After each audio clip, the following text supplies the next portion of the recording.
is the Faith is Not Blind podcast, and I'm Sarah Devonier. I'm here with Alex. Hi. Alex, will you just please introduce yourself a little bit? Tell us about where you're from and what you're doing now in your life. Okay, so I'm Alexandra Ruth Gaspard.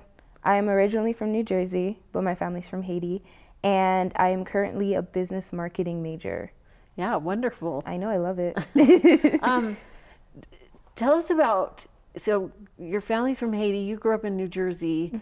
How did you become a member of the church? What's your story, your conversion story? So my mom's childhood best friend was a member of the church, and my mom was like, oh yeah, my mom wants all her children to be in a religion, even though she wasn't in a church. Is weird. And so my aunt, well, I call her my aunt, my mom's best friend, she sent over the missionaries to our house, and my mom wasn't home that day, but they ran into me and my sisters and while we were throwing out trash, and then they sat us down and started giving us lessons. And at first I didn't want to go because I was like, my Sundays are free. Like, I don't want to go to church. How old were you at the time? I was 12 years old. Wow. Yeah, I was not too long before. I was in 7th grade, yeah. And then they started coming more regularly, and I became friends with them. So when they came over, it wasn't more so about religion anymore. It was like, oh, I'm seeing my friends, and I love seeing friends. And that's how they got me. And those nice missionaries. Yeah, they were some of the best missionaries I've ever met. And I had like a blast with them. And then, so they started coming to my house August 2000, I would say 9, 10-ish. And then August 2010 is when I got baptized. So how old were you when you got baptized then? Were you 13? 13. Mm-hmm. So knowing the missionaries as friends, and I think the missionaries, they can be so friendly and you can have a friendship with them. What changed your relationship with the gospel so that instead of just being something social, it was something spiritual? It was more so of like the friends that I started coming and meeting too. At church. Yeah, at church. Says the friends that I had in high school and the friends that I have in like now from church, I'm like a lot closer to my church friends than I am to my high school friends. And it's because they were, I don't know, they were always very like respectful. We all got along. We were very weird in our own way, but we loved each other, if that makes any sense. And we always had each other's backs, if that makes any sense. Okay, give me a second. Let me think of this story. My friends are super fun. And when I was in church, they helped me focus in church. Like, we would set goals together. Oh, okay. You understand? Like reading scriptures together sometimes, other times just to sit through church. I have ADD, so I was like always all over the place. And then my friends would just be like sitting next to me, and they would draw with me, and we would sit and like listen to the talks while we would draw with each other, and just to keep me calm down and stuff. So they were always there for me, especially when they knew I could not focus. Yeah. And so through that, I was able to learn more about the church because I was able to focus more, but my friends were always very supportive of me. Right. So it sounds like your need for social interaction actually morphed and evolved into spiritual interactions in the same thing. So when would you say was an experience that you had loving going to church and loving being with your friends and learning all these new things?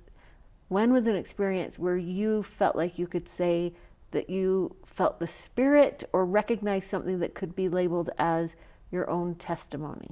It was when I was going to Palmyra. So it was like 2-3 years after I got baptized. We did a Palmyra trip with my youth group, and me and my friend Mike, we were sitting on a hill and we were just talking about life in general.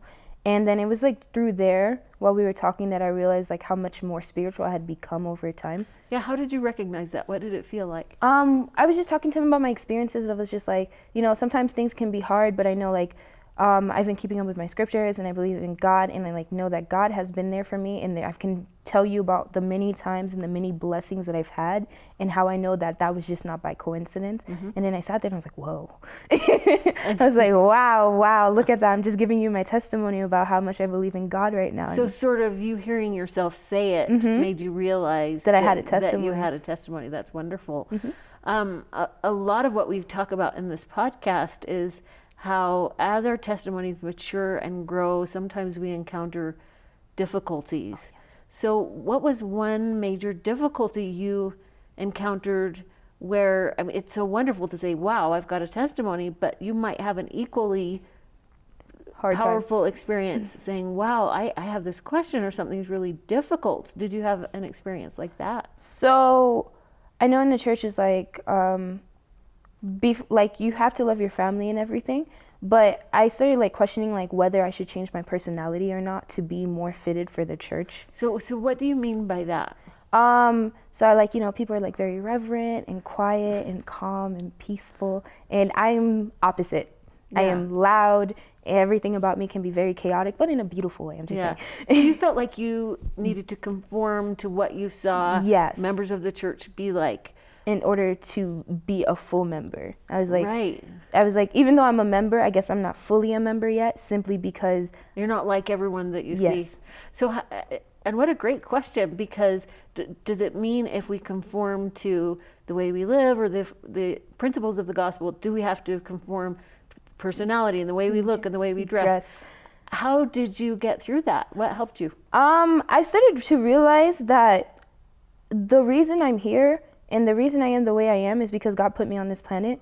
So I shouldn't have to change who I am to fit into a religion, because the church itself is not, the church culture is not perfect, but the church itself is perfect. Right. And nowhere in the scriptures do they say you have to be like everybody else. Do you understand what I mean? Right. Be ye therefore like everybody else. Yeah, exactly. Right. Where is that scripture? I never saw it. And that's when I started like realizing like, what needs to change are my actions. Like, am I doing things that are correlating with the church or that follow my views of the church? And that's when I was like, okay, if I'm not doing something that correlates with the church, so be it, I won't do it anymore. Like, for example, I'd stopped drinking iced tea at home. So I was like, okay, no more of those. But then like, did that make me change? No. I still drink water. I still run. I still have a lot of friends. I'm still very loud and like still Alex. It's just that I'm not doing certain things anymore. Yeah. And I'm perfectly fine with it. And then that's when I was like, oh, wow, okay, cool. So I can still be a loving child of God, and I can still keep up with the gospel, and I can still do all these amazing things, but I don't have to change myself completely. Yeah. I need to improve on myself, and changing yourself completely versus improving yourself to be a better servant of the Lord is two very different things. Right. And it took a while for me to learn that. But as I'm older and I'm learning and I'm viewing the things going on around me and I'm constantly analyzing and changing my perspective of the world, I'm molding myself to become the woman I want to be, who's also going to be a great hand to the Lord. Yeah. What a great thing to say. And I love that you're talking about analyzing, because that initial testimony that was sort of just in your gut that you didn't realize you had has become more of a deliberate choice where you're choosing, you're analyzing, you're weighing different choices. And as you kept moving forward, especially now that you're at college and finding your own identity, because it might be easy again to say, I need to try and be like everybody else. What have you done, especially in an environment at a church school where you might feel like you're different from other people? How do you maintain that value for yourself and your own identity as Alex, as yourself? Okay, so my first 2 years here, horrible. Everyone would come up to me and be like, it took a while for me to get to this point, but someone came up to me once and was like, did you serve a mission? I was like, no. And he's like, well, I think you should serve a mission. Like, I have a really good feeling you'd be a great missionary. And then it got to a point where I was so tired of everyone saying that. And I said, oh, really? Keep that revelation to yourself. I'll be waiting for God's revelation to me. Because I just, everyone was just trying to push me to go on a mission, push me. And there's nothing wrong with going on a mission. Yeah. But I personally did not feel like I needed to go on a mission. Ooh, sorry, microphone. I personally did not feel like I needed to go on a mission, and I prayed about it and I didn't feel like it was right. Also, same thing with like everyone like being like hi or being very passive aggressive and stuff like that. That's not me. I'm not passive aggressive, and I'm very straightforward. I don't like to kick around the bushes or everything. But when I first came here, everyone was kind of like that, so I was like, maybe I need to change a little bit. Or from the way that I talked, or from the way that I dressed, or from all these other things. I was afraid to be different because I didn't see anyone that was like me. Right. Yeah, and that was very hard on me, and that also affected the way I viewed myself at times too.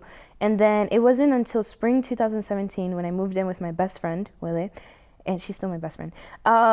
When we moved in together, she introduced me to a lot of other kids who are from different parts of Africa, and then I met all the Haitian girls that I'm very close with at this moment of my life, my family basically. And it was there that I saw it's okay to be different, because within my group of friends, we may all be Haitian, but we're all very distinct and have very distinct personalities, and we love each other, and that's okay. You don't have to dye your hair blonde. You don't have to stop talking and be mute or like be passive aggressive or something like that. Was kind of like the culture out here when I first came. Like if you don't like something, you can be honest about it, and you don't have to agree with all your professors on their views. And I was always scared of that. And then when I came to come across a group of people who accepted me for who I was, that's when I was okay again. And now that I have them, I know I have that strong foundation for myself where I'm like, it's okay to be different, and I can be blunt, I can be loud, but as long as I know that I love God and that I'm pushing myself to be better, that is okay. Yeah, and what a good example you are to people who might feel different, especially if they feel like I have to live according to this standard, which therefore means I act and look like everyone else. Yeah. How do you, like you said, you need to make sure you're comfortable with yourself, that you are yourself, and that you have a good relationship with God. Yeah. How do you nurture that relationship with God? And the reason I want to ask you is because, again, for everyone, it may not be the same. Yes. You have your own version of your relationship with God. So what does that look like, and how do you make sure that you're connected with Him so that you can value yourself? I pray all the time. I think that's just because when I was younger, I didn't pray at all. And then I wouldn't read my scriptures at all. And then as I got older, I was like, ooh, I must read and I must pray, and I guess I must pray a certain way. Blah, and so it was a binary, yeah, right? It was a binary. You went from one end to the other. So what does it look like now, and how did you get there? Well, as of now, it's like I'm talking to a big brother, older dad, like dad or big brother or something like that. I'm just like, God, why? I was like, I need an answer right now. I don't know, like I would just literally in the middle of anything, I could break any conversation and just start talking to God. It sounds weird, it doesn't but sound weird. Okay, because my friends will be like, well, we could be talking about relationships, and I'll be like, God, why am I single? Come on, man, like explain this to me. And then that's just like my inner monologue. My friends have gotten used to it, and they don't feel bad, they don't feel weird around me or anything like that, and they know I'm being serious too. But it's just like I treat God like He's there with me all the time, because He is. And you know, even though there's like 7 billion people on this planet, He's with every single one of us at every single moment. So it'd be weird if I just continue to ignore a spiritual presence right there. So as long as I have that connection in my heart that I know He's there, I'm always going to reach out and talk to Him, whether I'm on TV, like now, or whether I'm just sitting in my room by myself. I would just be thinking about God. Even like the simplest things, I'll walk out of my friend's house and I'll start praying automatically to make sure I get home safely and to make sure that nothing happens to my friend. Yeah. So it's just like, I guess He's always in the back of my mind that like, as long as I keep talking to Him, I will be okay. Yeah, good. And no matter what you encounter, you have that presence. Yeah.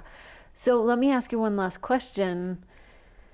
If you were talking to someone who maybe was at a church school, or maybe they're the only member of the church where they're living, and they feel kind of alone and like they stand out, now that you've come to feel really comfortable with who you are, what advice would you give them to help them feel comfortable with their relationship with God and with their relationship with themselves at the same time? Because like you've said, they're sort of intertwined. I say this mostly to girls, and then a guy could listen. Okay, so God put you on this planet to be you, right? So instead of trying to be like everybody else, you should try to be the best version of yourself. And that means that sometimes you just might be different from other people, and that's perfectly fine. And remember, at the end of the day, you're still royalty. So you can't let anyone tell you that you're less than them, because they're in the same place as you. And that's just how I see it at this point. Yeah, that's great. It's great advice. Thank you. Thank you, Alex. We appreciate you being here. Thank you for having me.